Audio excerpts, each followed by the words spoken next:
Hai guys, welcome back to WMS YouTube channel.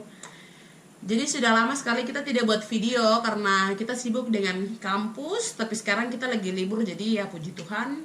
Dan hari ini, video kali ini spesial sekali. Kenapa sampai ini spesial ya Ken? Kita kedatangan tamu spesial. Kakak nih kita sangat kagumi dia. Kita juga kagumi sekali dengan kakak nih. Baru kakak nih selalu kasih kata-kata yang motivasi. Sehingga ini spesial karena kita mau kakak nih kata-kata yang motivasi semua bisa share ke kawan nonton. Jadi kakak ini deh study master degree di AUT. Kakak deh study communication studies S2 ya, master. Baru kakak dia juga seorang penulis di sini. Kakak punya tulisan-tulisan yang dipublish di media internasional seperti di RNZ, Asia Pasifik, dan banyak sekali listnya. Yes. Jadi kalau kamu dengar sedikit kata-kata yang bisa bikin kamu termotivasi atau kamu mau dengar kakak kisah, tonton video ini. Welcome kakak Lao.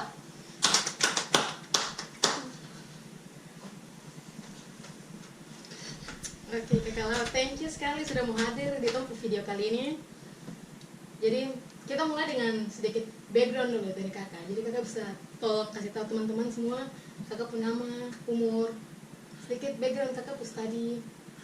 Baik, terima kasih banyak untuk Iki dan Maya sudah mengundang saya menjadi salah satu guest speaker di kalian punya channel. Thank you so much. Saya dikenal atau mungkin banyak panggil saya Lau, tapi nama lengkap saya Lawrence Siginia. Kemudian pada saat ini saya kuliah di Auckland University of Technology atau AUT. Kemudian saya belajar Masters of Communication Studies. Kemudian how old I am? I am 60 years old. Tua ya, kelihatan muda. Ya, terima kasih. Thank you for having me here. Jadi sekarang kakak pertanyaan selanjutnya ini, bagaimana sampai kakak bisa dapat beasiswa ke luar negeri ini?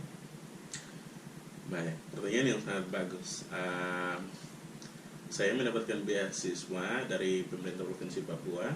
Jadi untuk mendapatkan beasiswa ini ceritanya kurang lebih sama ya dengan teman-teman penerima beasiswa dari provinsi Papua, yaitu melalui proses seleksi di setiap sekolah dan lain sebagainya.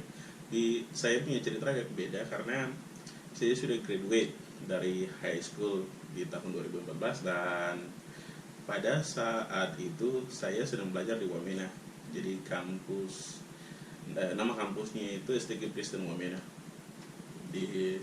Saya 2 tahun belajar di sana, kemudian ngajar juga di kampus sebagai asisten dosen waktu semester 4, ngajar teman-teman semester 2. It was really a great experience, pengalaman yang sangat baik. Dan saya dengar ada informasi penerimaan beasiswa Provinsi Papua untuk studinya supaya dikirim ke luar negeri. Dan saya coba apply dan tes, ikuti proses seleksi dan sebagainya, puji Tuhan saya diterima. Dan pada akhirnya saya di sini. Puji Tuhan kakak. Jadi itu kakak punya cerita how kakak bisa dapat beasiswa ini sampai ada di sini sama-sama kita saat ini. Iya. Interesting sekali. Jadi satu hal yang Tom tahu tentang kakak tuh, kakak suka menulis kan, sebanyak sekali kakak tulisan yang dipublish di media internasional dan segala macam. Jadi pertanyaan yang saya pengen tahu, kakak dari umur berapa suka menulis, terus bagaimana sampai kakak tahu kalau menulis tuh kakak punya passion yang kakak mau kejar? Really good questions, really good questions. Karena ini satu hal, ini satu hal yang tidak semua anak Papua itu lakukan. Gitu. Kita itu good at macam practical things gitu atau hal-hal praktis. Saya biasa term yang saya gunakan itu jatuh cinta gitu. Jatuh cinta dengan menulis ya. Membaca dan menulis gitu. Jadi itu sejak saya di SMA. Saya di SMA juga, saya SMA di SMA BPK Santo Tomas Wamena. Dan pada saat itu juga saya dipercayakan menjadi, kami pimpin OSIS, organisasi siswa interaksi sekolah. Nah, OSUS, minta maaf. Jadi banyaklah di situ surat menyurat dan lain sebagainya. Kemudian saya juga terlibat aktif di organisasi. Jadi saya rasa bahwa penting untuk suatu peristiwa atau suatu kegiatan itu didokumentasikan dalam bentuk tulisan itu, supaya kami punya generasi penerus itu bisa baca gitu. Ada dokumen yang mereka bisa belajar gitu. Karena saya secara pribadi punya satu prinsip bahwa histori itu akan hidup ketika ada catatan sejarahnya. Nah, gitu. Luar biasa ya kakak, berarti dari kakak berorganisasi sampai semua, sampai kakak bisa jatuh cinta dengan membaca, dengan menulis. Jadi macam berorganisasi juga bisa bikin ketemu punya passion. Sangat benar, sangat benar. Memang pada saat itu karena kakak awalnya bergabung di organisasi di Orang Muda Katolik itu, kakak berjaya jadi sekretaris. Jadi hal-hal menyangkut administrasi itu kakak belajar di situ. Dan iya. Begitu. Jadi kakak begini, sekarang ini kan biasa lihat kakak punya artikel-artikel kan, macam di media-media begitu. Tapi selalu saja, saya tidak pernah baca dalam bahasa Indonesia, selalu dalam bahasa Inggris. Jadi apakah kakak pernah tulis dalam bahasa Indonesia atau tidak? Jadi kalau macam seandainya kalau kakak belum pernah, nanti apa akan, menurut kakak itu akan lebih susah atau tidak? Karena selalu lihat dalam bahasa Inggris. Pertanyaan yang sangat bagus ini. Terima kasih lagi. Ini satu hal ya, sejak saya datang ke New Zealand, saya punya bahasa Inggris tidak begitu baik. Jadi saya dedikasikan waktu saya setelah belajar di kelas, terus saya belajar ekstra lagi di kamar gitu. Jadi setelah makan malam itu kadang itu tidur itu jam 1, jam 2 gitu. Jadi malamnya itu saya spend waktunya tulis saja gitu. Dia tulis bahasa Inggris, tulis aja. Tapi satu miracle itu akan terjadi dalam kita punya hidup. Saya selalu punya prinsip bahwa suatu usaha itu tidak akan pernah menyangkal hasil itu. Jadi kalau kita coba terus, pasti kita akan jadi baik gitu pada hal yang kita sedang ini mencoba tuh, melatih. Makanya pelatih kan biasa bilang itu practice make perfect. Nah, jadi di situ makanya kakak belajar melatih menulis dalam bahasa Inggris terus, sehingga kakak punya artikel-artikel semua dalam bahasa Inggris. Jadi kalau misalnya nih, kakak diminta untuk tulis bahasa Indonesia, menurut kakak sih kakak lebih susah atau tidak? Ini pertanyaan yang sangat bagus. karena satu hal, karena juga tulis blog kan, pas berusaha untuk tulis bahasa Indonesia, so start untuk cari kata-kata.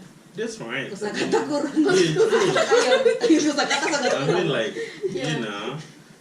language ini kan seketika kita selalu menggunakan bahasa itu atau kita terbiasa dengan itu, nanti kita akan lebih lancar dengan itu dalam hal apapun, berbicara maupun menulis itu. Bahasa pun sama gitu. Kakak juga pernah ada 2 artikel atau berapa artikel ya dipublish oleh Jubi. Itu saya struggle waktu tulis dalam versi bahasa Indonesianya itu. Jadi saya harus review berapa kali, kemudian saya harus minta senior jurnalis dari Jubi untuk itu bantu cek kembali gitu. Edit apa? Karena saya juga terbuka sama mereka, bilang saya terbiasa tulis dalam bahasa Inggris, jadi bahasa Indonesia untuk Australia struggling gitu. Iya. Benar ya, untuk translate juga karena nanti sounds-nya juga kayak macam tidak benar, tidak sesuai begitu kalau untuk translate semuanya. Terus gini, buat pemirsa yang nonton, artinya begini, bukan kita ini, tapi karena mohon maaf ya, karena everyday ini kami baca tulis semua dalam bahasa Inggris, jadi itu yang ada di pikiran kita gitu. Saya percaya kalau kita selalu baca tulisnya dalam bahasa Indonesia, pasti kita akan ini gitu, familiar juga. Familiar juga, benar, itu benar sekali. Oke, jadi pertanyaan berikut. Jadi pas pertama awal mula pas kakak mulai menulis, struggle-nya apa saja, terus apa yang memotivasi kakak sampai kakak tetap menulis sampai sekarang macam sukses dalam menulis? Ini pertanyaan yang sangat bagus, tapi just to make it clear ini pertanyaannya smart sekali, cuma saya belum sukses ya, masih banyak, long journey to go. So struggle banyak sekali. Yang pertama karena bahasa Inggris itu bahasa ketiga saya. Jadi bahasa bubula, bahasa Indonesia yang kedua, kemudian bahasa Inggris. Jadi saya waktu itu struggle sekali dari vocabulary-nya, kemudian dari grammar-nya, kemudian cara penulisannya itu pun beda. Jadi versi akademiknya bagaimana, atau esai yang saya tulis bagaimana, kemudian creative writing juga bagaimana, karena beberapa tulisan saya juga dipublish di salah satu publisher di New Zealand, namanya itu Land Press.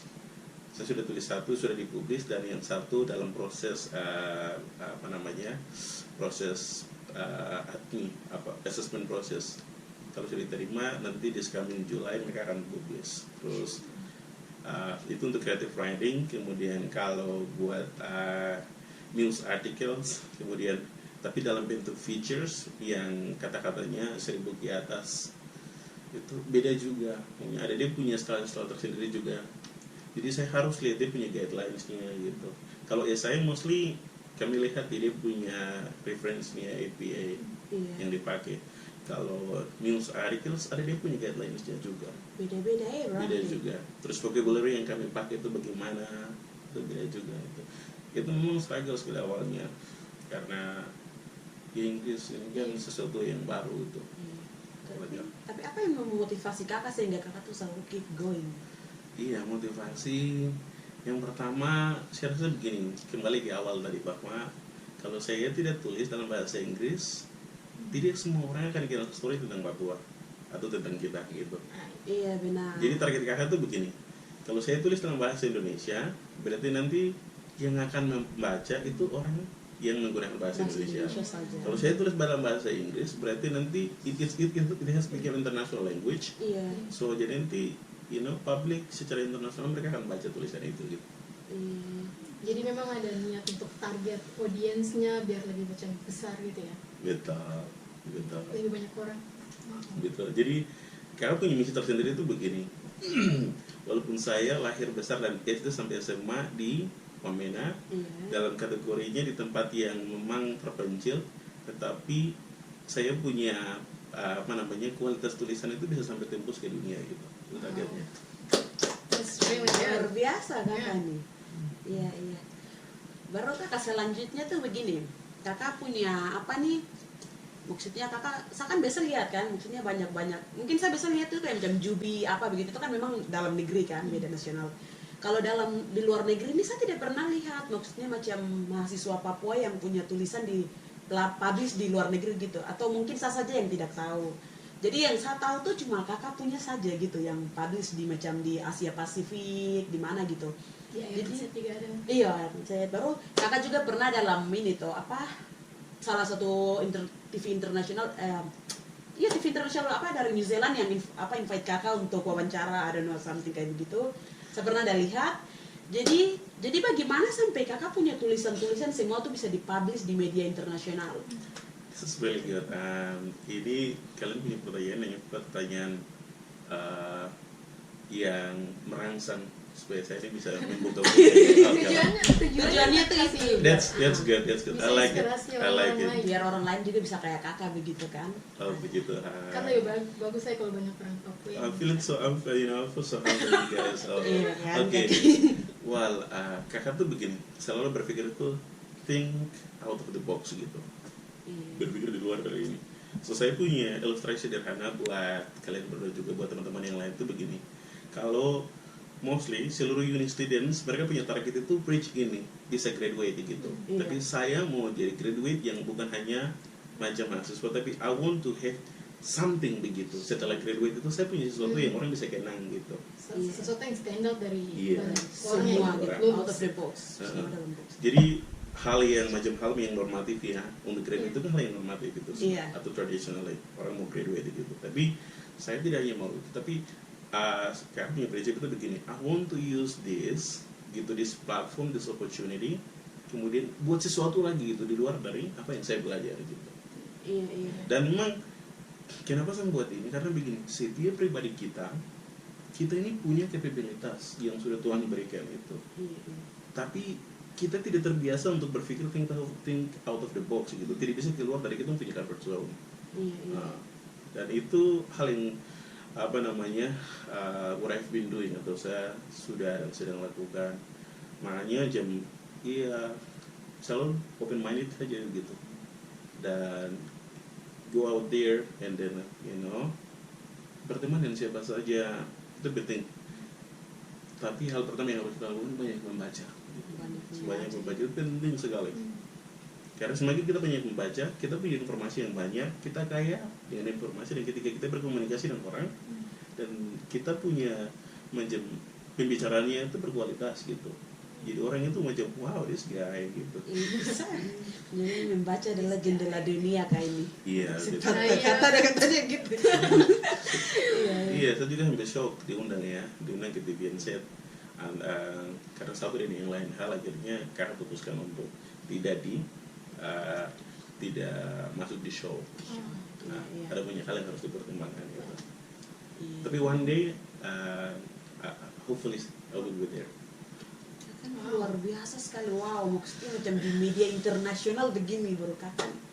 Pokoknya harus proud sama kakak sekali. Satu saya lupa lagi, yang paling penting dari semua itu just be humble. Be humble. Iya. Dan yang beriman takut akan Tuhan itu kunci dari segala sesuatu. Iya, benar. Nah, Setuju, Pak. Oke, pertanyaan berikutnya nih, kakak punya macam pernah dapat nasihat atau baca dari buku kutipan apa yang jadi kakak moto hidup gitu? Kalau moto simple saja sebenarnya saya. Ada satu beliau sebagai kakak punya mentor, Iya. kemudian kakak punya dia juga external supervisor, namanya Profesor David Robbie, dan dia itu salah satu, jadi saya punya someone yang I look up to begitu. I want to be like him gitu. Satu nanti biasa bilang tuh begini, Lawrence, nanti you need to remember, atau kau harus ingat itu adalah legasi apa yang kau akan tinggalkan untuk dunia ini. Nah, atau kontribusi apa yang you will give to make this world a better place to live gitu. Oh, jadi itu kayak macam kakak macam tinggalkan tulisan, meskipun kakak tidak ada tulisan-tulisan yang akan macam buat orang ingat kakak begitu. Jadi lewat tulisan gitu. Betul. Iya kan kakak? Betul. Jadi basically apa yang kau bisa kontribusi ke dalam dunia? Betul. Bisa lewat apa saja selain tulisan? Betul. Kenapa tulisan? Karena tulisan itu sangat unik. Karena tulisan itu kita tuangkan pikiran kita dalam bentuk kata-kata gitu. Nah, dan sistem pendidikan dunia ini kan sudah diatur sedemikian rupa. Everything itu refers to macam teks gitu. Artinya kepada kata-kata yang sudah tertulis gitu, selain secara lisan. Makanya kalau anak Papua seperti kami, kalau punya tulisan sampai sudah dipublish di media internasional itu kan orang-orang pakai itu jadi referensi gitu. Benar. Mereka tidak tahu kami, tapi kita punya nama di sana. Mereka kalau telusuri ternyata dia ada Village Boy. Iya. Kadang juga pasti kita ada di samping mereka, tapi mereka tidak tahu kita ini orang yang mungkin. Iya, iya. Jadi sekarang kakak selanjutnya nih kan kakak nih maksudnya bisa motivasi, maksudnya saya kan dekat sama kakak kita, kakak punya, maksudnya kakak selalu kasih kita tuh motivasi gitu untuk never give up apa begitu. Jadi kakak ada satu nasihat atau motivasi buat teman-teman yang akan nonton kita punya video nih nanti di luar sana, biar mereka tuh jangan never give up dong, harus selalu kejar dong punya mimpi apa yang mereka mau. Pertanyaan sangat bagus, tapi let's ini dulu ya. Oh iya, kita istirahat dulu sabar ya. Capek. Yes. Asik. Ada kue. Terima kasih ya kalian berdua yang sudah sediakan kopi. Karena saya salah satu pecinta kopi. Kopi itu sumber inspirasi. Iya. Mungkin inspirasi ya, mungkin hal-hal lain, hal yang menjadi saya secara pribadi ya. Saya punya prinsip itu semoga bisa menjadi inspirasi buat yang lain gitu, yang sudah saya share tadi. Tapi motivasi buat teman-teman yang nonton, kakak-kakak atau teman-teman atau adik-adik, hal pertama, kalau Anda sebagai orang beriman, saya akan selalu berikan encourage. Yang pertama tuh takut akan Tuhan itu awal dari pengetahuan gitu. Jadi penting kita selalu takut kepada Tuhan. Jadi artinya luas ya, takut akan Tuhan. Dan saya percaya bahwa kalian tuh orang yang pintar-pintar, jadi pasti punya penafsiran yang begitu luas. Hal yang kedua adalah banyak membaca. Membaca itu sangat penting. Saya artinya bukan begitu pintar, kita sama, bisa juga sedang mencoba untuk meluangkan waktu sebanyak mungkin untuk membaca gitu. Karena itu akan mempengaruhi kita punya penulisan, kita punya pemahaman gitu, dan lain sebagainya. Terus hal yang ketiga adalah jangan pernah putus asa dalam melakukan apapun. percobaan pertama gagal, coba yang kedua, ketiga. Albert Einstein saja berapa kali dia gagal, baru bisa temukan apa, telepon atau lain listrik. Listrik? Oh, Saya listrik. tadi pikir listrik, bukan Oke. enggak? Kita bukan listrik kan? Iya. Ke telepon. Oke, Telepon anyway. Graham gitu. Oh, beli. Kayaknya listrik sudah Iya, benar. betul. Pede. That's right. Listrik.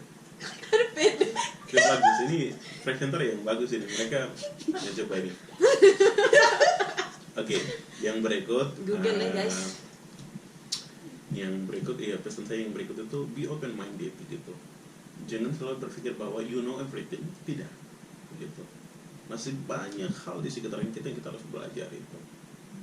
Kita menemukan sesuatu yang baru, kita jangan macam sifatnya macam presis gitu tuh melawan, tapi kita coba mengerti. Itu penting.